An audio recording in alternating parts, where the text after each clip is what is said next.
Welcome. These will be my thoughts on The Bear Season 5, Episode 1, Soda. The episode rated TVMA, so this video be. There will be spoilers for the show leading up to and including this episode, but not for anything that came out after this episode first premiered. Not for any episode after this one. I appreciate, I forget, have they already put out all the episodes? I'm not going to watch. We'll see exactly. But right now I'm not sure it's going to be more than one per week for me personally. Anyway, but yeah, that does include Gary, which now having watched the first episode of season 5, I still think Gary should have been the first episode of season 5. Now, I think that does pretty much... Oh, yeah, and another episode that I loved. So yeah, I will just very briefly note. So the ending of Gary very much had me thinking, oh, so it's going to be a thing that, the car accident. And then in this one, it just turns out, no, he doesn't really seem hurt at all. Yeah, I still love each of these, but I do think that that feels a little cheap to me to be like, oh, you better watch our new season. Like, it feels very soap opera-esque. And, yeah, I think that was about what I wanted to say about that. There then that but yeah, as usual, I am excited for the rest of the season. They are 5 for 5. All of these season premieres are amazing, and I genuinely have no idea how this is going to end up resolved, if they really are going to have to give up the bear or not. Jimmy's real intent on selling, and yeah, it kind of is like they've never been this fucked before on the show, and that's saying something. I think that is the entire preamble. I appreciate them starting kind of slow. Like, even by the end of this episode, most of the characters have made at least a brief appearance, but none of them really did anything together. It sets up stuff for them to fix. Obviously they're gonna have to deal with those motherfucking pipes. But yeah, it's not the most. We don't have a lot of them interacting all together. The way that other episodes and including some like season premieres have. Yeah, I believe that is everything. I will say it is, I have missed this. I forgot how much I miss, how much I love watching The Bear, and I'm gonna miss it when it's over. But I do also maintain, like, I think it would be good for this season to be the very last one. So, I feel like that pretty much gets us to the... Right, now I remember. Yeah, so the thing about Gary, see, I wonder how many people are going to watch this episode and be like, wait, what was... Or I don't know. I'm not even 100% sure they're going to realize there was anything that they missed, because this is a show that will sometimes just show these brief out-of-context clips, and we just kind of try to get our bearings, so you might not even know that Gary existed at all. And, like, genuinely, I don't keep up with this shit as much anymore. My wrists don't really allow me to. I found out Gary existed because Jessie Gender, wonderful YouTuber, said so in her video on the Punisher special presentation. And with that, since it is Pride Month and there's not much of a Pride reading to do with this episode, instead it will be a recommendation for a video, and it will be of Council Geeks Break Room about Russell T Davies' Friends Who Are Gender Critical.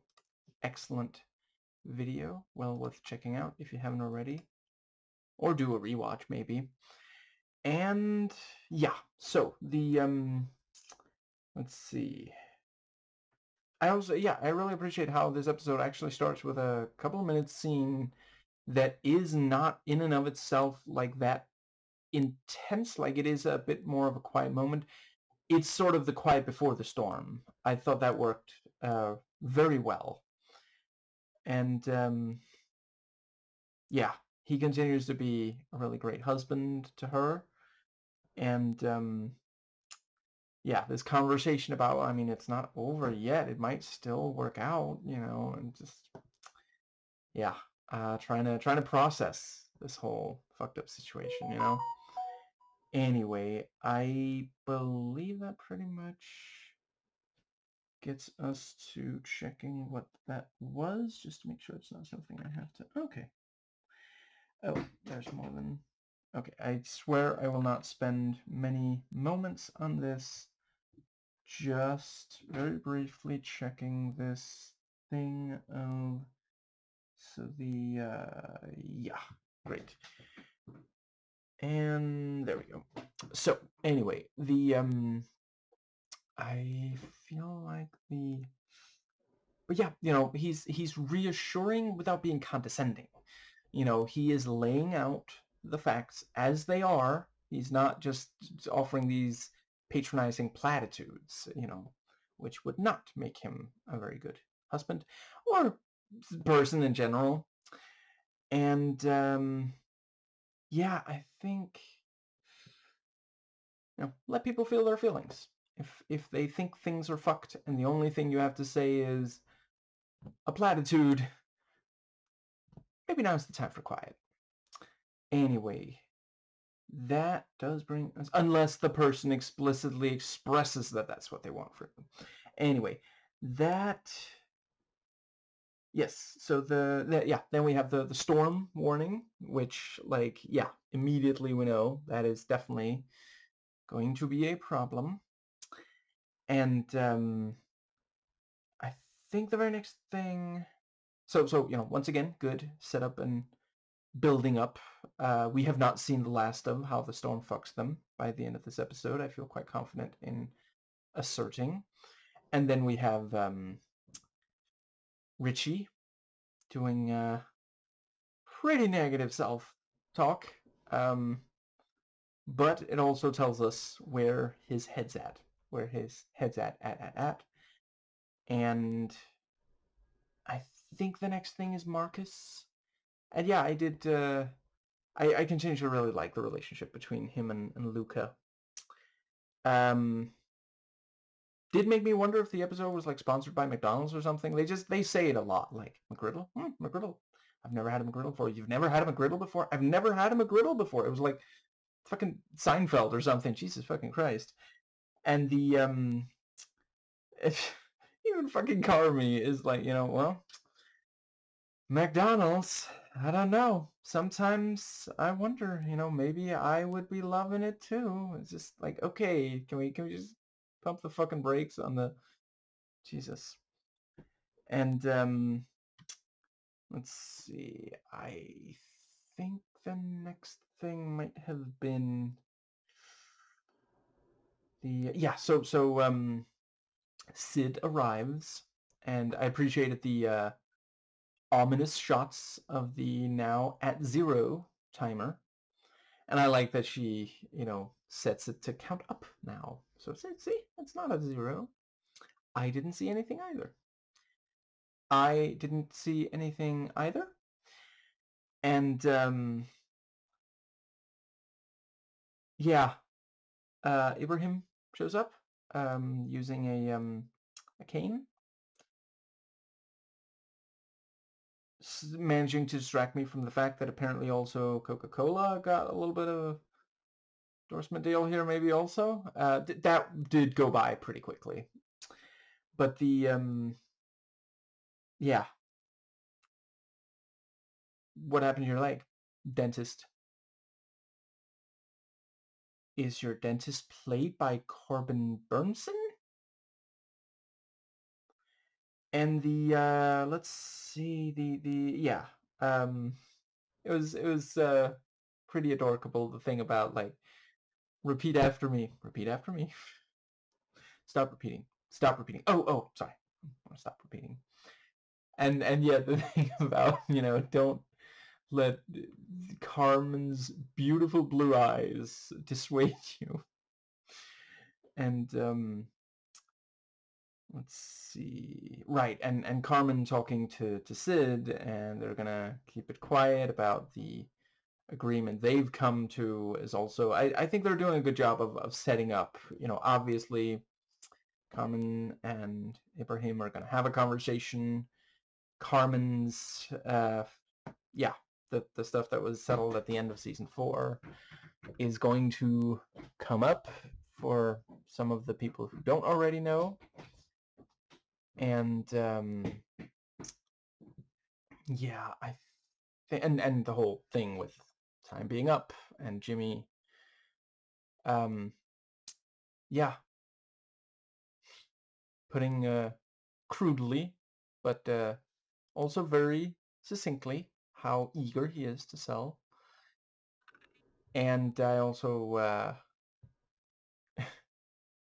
so Shug goes to Dee Dee, and Dee Dee's gonna babysit, and she says she's gonna be monitoring her through the earpiece, and then she says, "Don't be weird," to which Dee Dee assures, "Zero weird." Now, for Sophie's sake, I do hope that that is true, but selfishly, I kind of hope that turns out not to end up being the case, because I'm sorry, Jamie Lee Curtis, an actress who has been amazing for,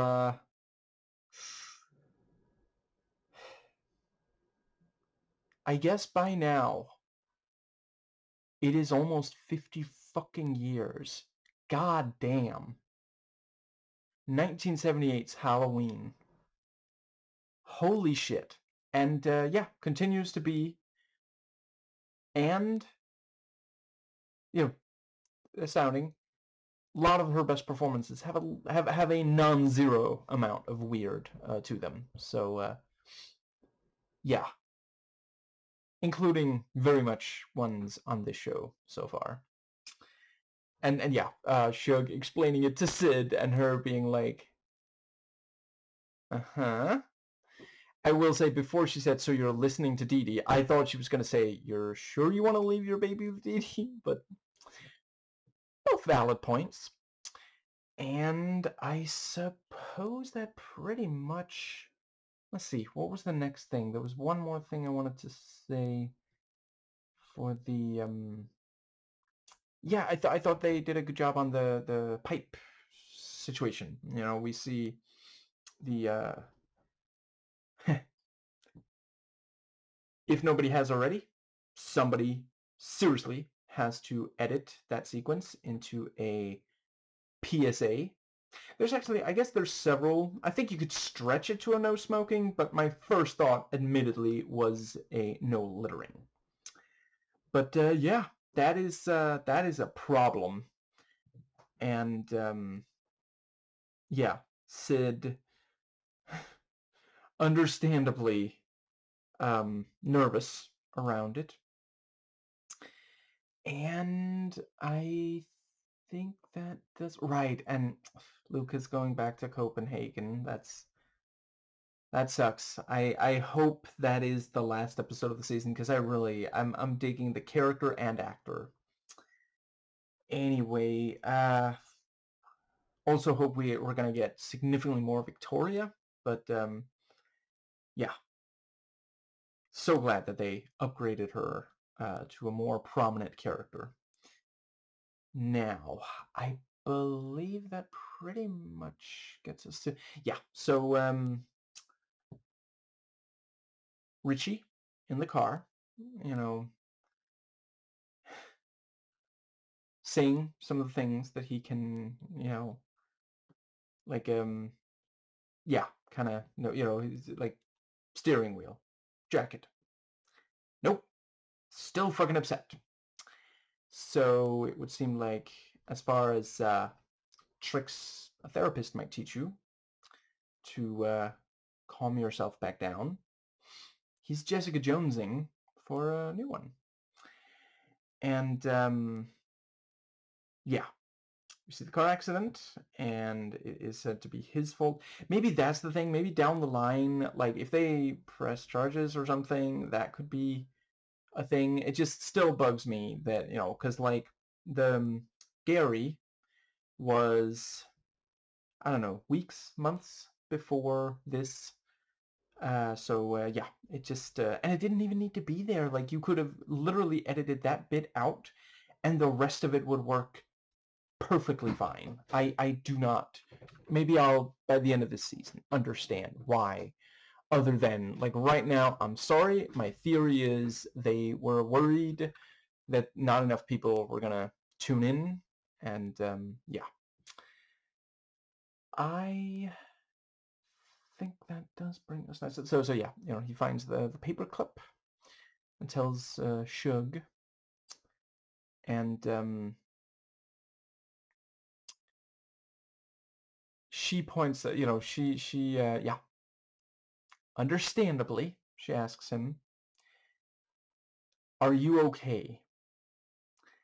And I think, much like when Sid discusses with him on the phone, it is worth just making clear, like, are we comparing it to before the way he used to be, or like to people who are a little less intense than him, maybe? I'm sorry, I just have to say out loud. I don't know why the fuck.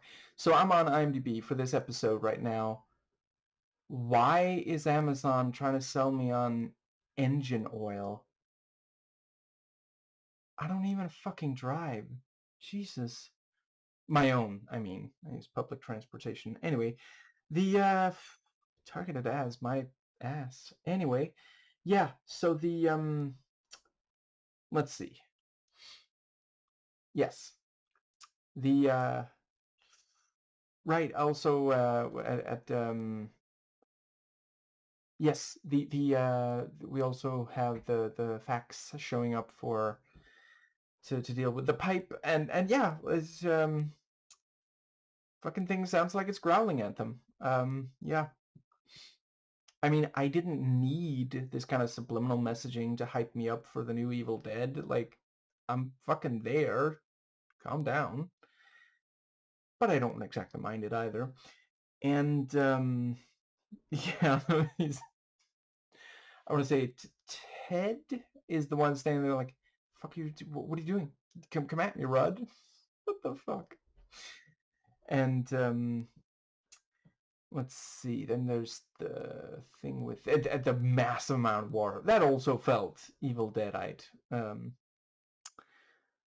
Yeah, and and the thing with help me. Do you need help? Do you know a lot of people who ask for it when they don't need it? Especially fucking American cishet white men, some of whom are conservative. Anyway, and I feel like that pretty much covers. There's at least one more thing, but what the fuck was it? I yeah, the thing with you know, I wish I had the courage not to answer my phone. I would say it's more like the opposite of that. Oh, so like you could add an to the start of that, so like Anchorage, maybe. And yeah, it was also so yeah, the conversation between Richie and Jimmy about selling it, and the thing with we've had this conversation 100 times, and it always involves toilets. Yeah, and yeah, Richie says this time I'm going to help you, which is definitely new, and yeah, I feel like that pretty much covers the so yeah, maybe can a car accident change your personality? I don't know. And let's see. Then there was the other thing was oh, right, the thing about, 1-5. I'm gonna have to change everything. Can you? Do I have a choice? And let's see. Yeah.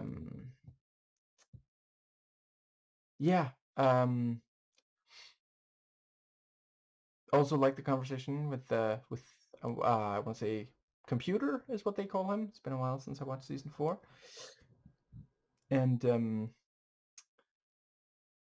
yeah, the thing about, franchise. And then he says, you say that word again, I'm gonna kick you in the fucking dick. Which I wonder if that line was written right after, right around this episode, realize how many times they glaze McDonald's. And let's see. I think yeah. Then we have the thing. So computer walks off, about to get a pop, but not two. And Jimmy explains to Richie that computer is a fucking robot, but the only thing he's any good at is sucking his own cock. That just sounds completely absurd. Like, I don't even know that there's like a sci-fi author with any kind of, name recognition who would sit down and actually come up with something like that. Oh, wait. I guess on this show, Richie's not the only fan of Philip K. Dick.